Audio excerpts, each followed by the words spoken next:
Hey guys, welcome back to the Grant Mitt Podcast, episode number 68. And in this episode, we're going to be discussing the faith needed to win. In almost every religion there is, one of the most consistent factors of not only their text, but also every successful person that's ever lived, is they have faith. Even if it's small, even if it's barely anything, and like just a small faith that you know that everything is going to work out. That is where incredible things happen. I can look back on my own life and all the challenges that I face. And as you look back, what can happen is you can really start connecting the dots and realizing why this happened and why you went through what you went through. If you want incredible things out of life, you're going to have to go through extreme difficulties and traumas and pressure and stress to be able to groom yourself to actually be able to handle the things that you want in life. And a lot of times when we have a goal, we want something, we have a dream, many times it's not the thing that we actually want, it's the things that we think that comes with it. Meaning we want to be the manager that manages all the 15 or 20 people in that region. It sounds amazing because they look like a big leader, they apparently make more money, everyone looks up to them. But if you actually found out the pressure and stress that that person had to deal with, would you actually want that role? You may. Maybe the answer is yes. But you have to respect the things that it takes to get it.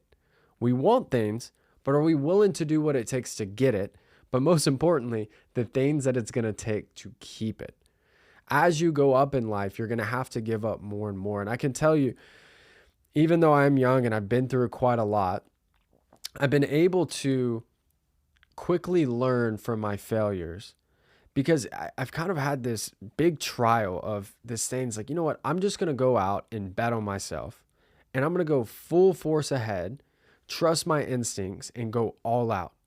And it was kind of, over the last 5 years, it's almost been like a test just to see how the world would react.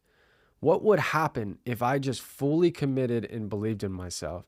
And no matter how fearful I was or how worried of how people would view me, how things would come across, what would happen? Would it work? And it has so far. Now, the downside to this is I've experienced 20 plus years of experience in 4 to 5 years. Most people don't get to experience hiring 300 to 400 people unless it's over a 20 or 30 year career path. I did it in 2 to 3 years. People haven't dealt with all the pressures that you experience running a company. You typically have to wait 20 to 30 years to figure that out. I figured it out 2 to 3 years into my career. Now, while that sounds exciting, it's not just going on glamorous trips. I don't really go on glamorous trips because I'm too busy working.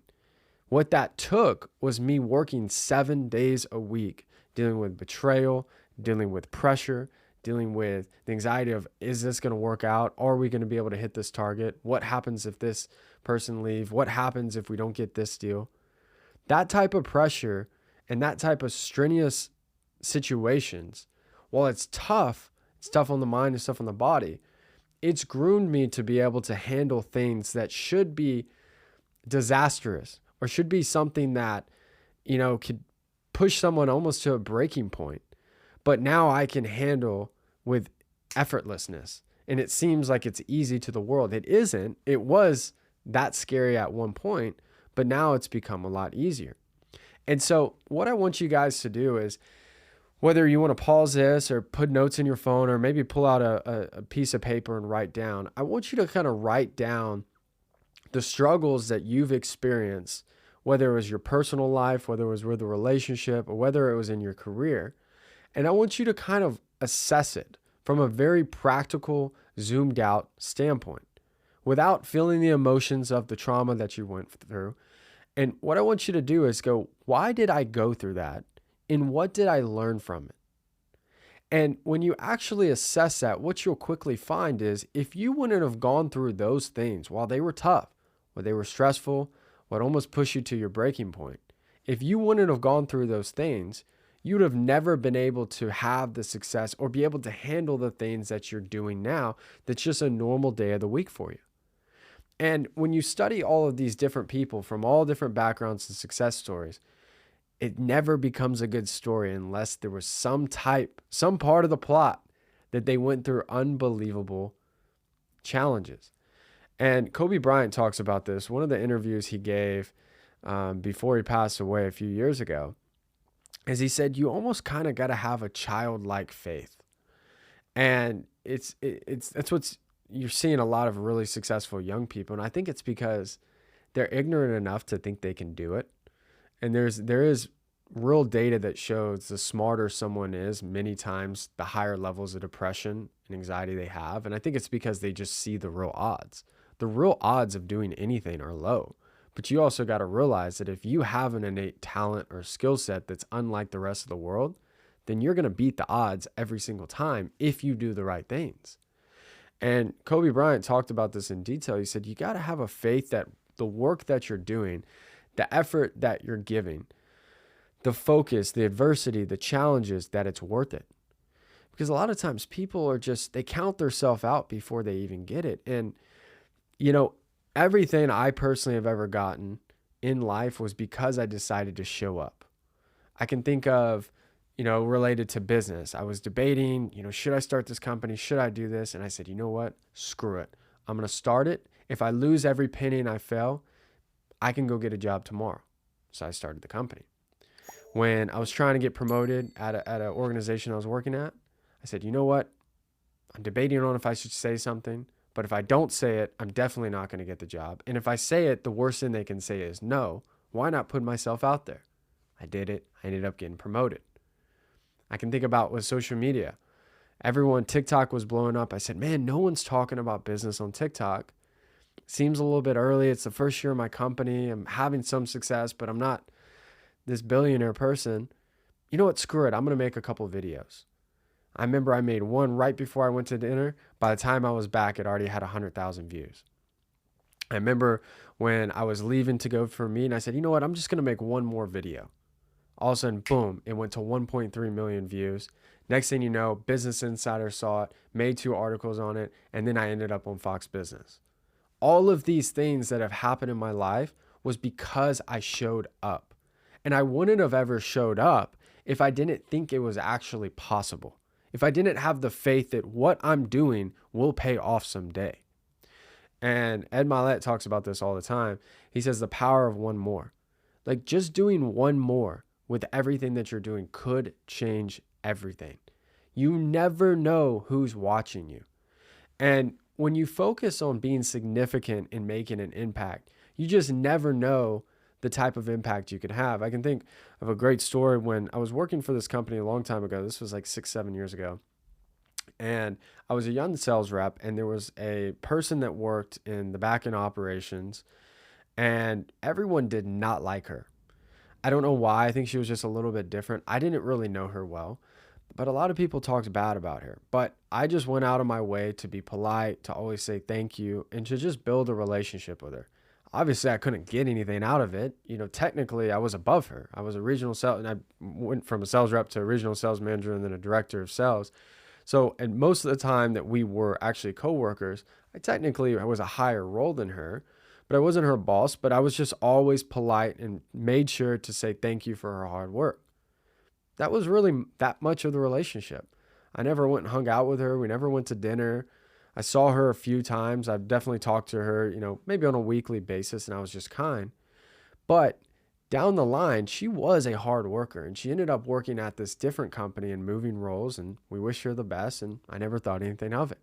Next thing you know, 3 years later, I had built a successful company, and she ended up working for a company that I was trying to partner with, and I couldn't get in. It was actually become a $1 billion company. They were very particular about who they worked with. And it just so happens, I never reached out to her. She DM'd me on LinkedIn and said, hey, Grant, congrats on all your success. I told this company about you.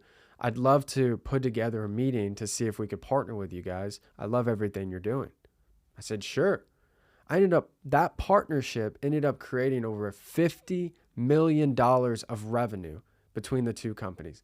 $50 million. I didn't take her to dinner. I didn't have some type of close relationship with her. All I was kind and respectful. All I did was show up.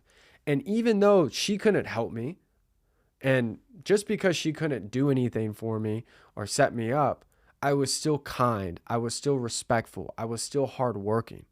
And all she knew to base off of her perception of me was the way I was when I worked with her. When everyone else disregarded her, didn't say thank you, was rude, I was respectful. I took the high road.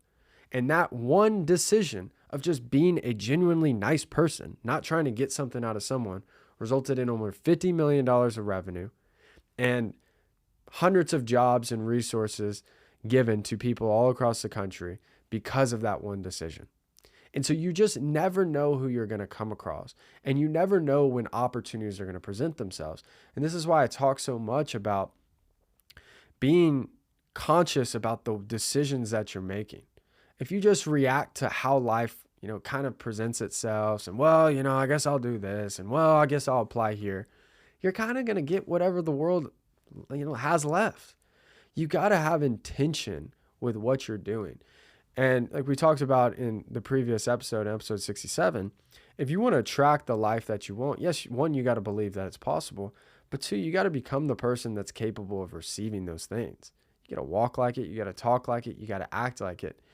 And many times we don't know how powerful a moment is until it's gone. And we don't know how important it was to treat that person with respect, because 10, 20, 30 years later, they may remember it, and you may have to walk across that bridge, and you better hope that you didn't burn it. So always think long-term.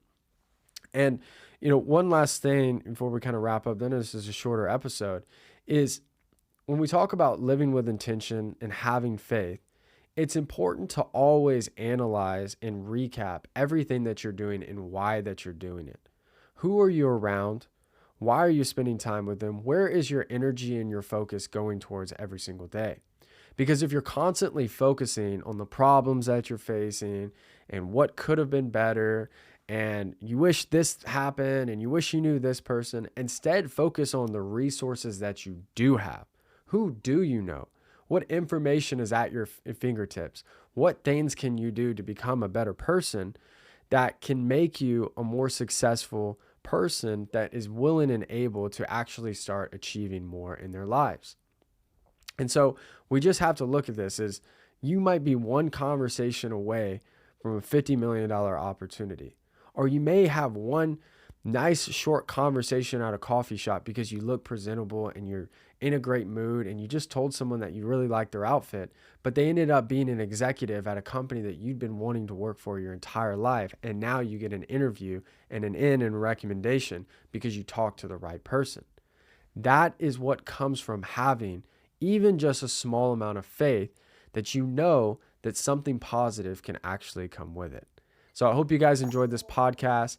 As always, you guys can reach me on all my social media channels at Grant Mitt on Instagram, TikTok, Facebook, Twitter, everything. Other than that, I hope you guys have an incredible week, and I'll see you guys again for episode 69. Thank you, guys.